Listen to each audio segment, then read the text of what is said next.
আপনারা এটা জানেন তো যে অন্যের জন্য দোয়া করলে লাভ? ধরেন যে আপনার এক ভাই দারিদ্রের কষাঘাতে জর্জরিত, টাকা পয়সা না, আপনি দোয়া করলেন যে আল্লাহ আমার ভাইটা আর্থিক সমস্যায় আছে, তার আর্থিক সমস্যা দূর করে দাও। ফেরেশতারা দোয়া করে, আল্লাহ যিনি দোয়া করলো তার যদি আর্থিক সমস্যা থাকে তুমি আগে তার আর্থিক সমস্যা দূর করে দাও। সুবহানাল্লাহ সুবহানাল্লাহ বিহামদি। তো এক লোক এই হাদিসের ফজিলত শুনে ইফতারির পূর্ব মুহূর্তে, যেহেতু দোয়া কবুল হয়, তার ওয়াইফ ইফতারি তৈরি করতেছে, এই হাদিসের ফজিলত শুনে এক লোক তার বন্ধুর জন্য দোয়া করতেছে যে আল্লাহ আমার বন্ধুটার তো এখনো বিয়ে হয় নাই, তুমি সুন্দরী রূপবতী একটা স্ত্রীর ব্যবস্থা করে দাও আল্লাহ আমার বন্ধুর। এই দোয়া শুনে তার স্ত্রী তো রেগে মেগে আগুন, সেই ইফতারি টিফতারি রেখে দিয়ে এসে বলে, এই এত বড় সাহস, কি দোয়া করো এসব উল্টা পাল্টা? স্বামী বলে, কি দোয়া উল্টা পাল্টা, কি দোয়া করলাম? আমি তোমার বন্ধুর জন্য দোয়া করছি যে আল্লাহ তারে তুমি রূপবতী সুন্দরী স্ত্রীর ব্যবস্থা করে দাও। তো ওয়াইফ বলে, এই তুমি কি মনে করছো আমি হাদিসটা জানি না যে অন্যের জন্য ভালো কোনো দোয়া করলে আগে এটা নিজের জন্য কবুল হয়? সুবহানাল্লাহ। দেখেন ইসলামের বিধান কত সুন্দর। আপনি অন্যের কল্যাণ কামনা করলে এই কল্যাণ ফিরে আপনার দিকে আসে আগে। সুবহানাল্লাহ। তো এই বেদুইনের এটা জানা ছিল না, সে এসে দোয়া করতেছে, আল্লাহুম্মা আরহামনি ওয়া মুহাম্মাদা ওয়া লা তারহাম মা'আনা আহাদা। আল্লাহ তুমি শুধু আমারে রহম করো আর মুহাম্মদ সাল্লাল্লাহু আলাইহি ওয়াসাল্লামের রহম করো, আমাদের দুজনের সাথে আর কাউরে রহম করো না।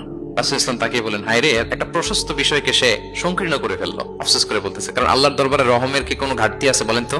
আল্লাহর দরবারে রহমতের কোনো কমতি আছে? নাই। সাথে সবাইকে ইনক্লুড করতে পারতো। আচ্ছা গেল, দোয়া শেষে এবার সে মসজিদে নববীর মাঝখানে বসে পেশাব করা আরম্ভ করছে। এবার তো সাহাবারা রেগে মেগে আগুন, কি এত বড় সাহস, মসজিদে নববীর মাঝখানে পেশাব! সবাই উদ্ধত হচ্ছে, তাকে মারতে যাবে। রাসূল ইসলাম সবাইকে সামলালেন, থামালেন, বললেন, রাখো রাখো রাখো, ছাড়ো, আগে সারতে দাও। কারণ কেউ যখন ওয়াশরুম সারে মাঝখানে তাকে ডিস্টার্ব করা যায় না, এটা তার ক্ষতি হবে। রাসূল ইসলাম বললেন, রাখো, লেট হিম পাস ইউরিন, তাকে কাজ সারতে দাও। সে কাজ সারলো। এবার রাসূল ইসলাম বললেন, ও হারিকু আলা বাউলিহি সাজলান মিন মা, তার পেশাবের উপর এক বালতি পানি ঢেলে দাও, দিয়ে ফেললো।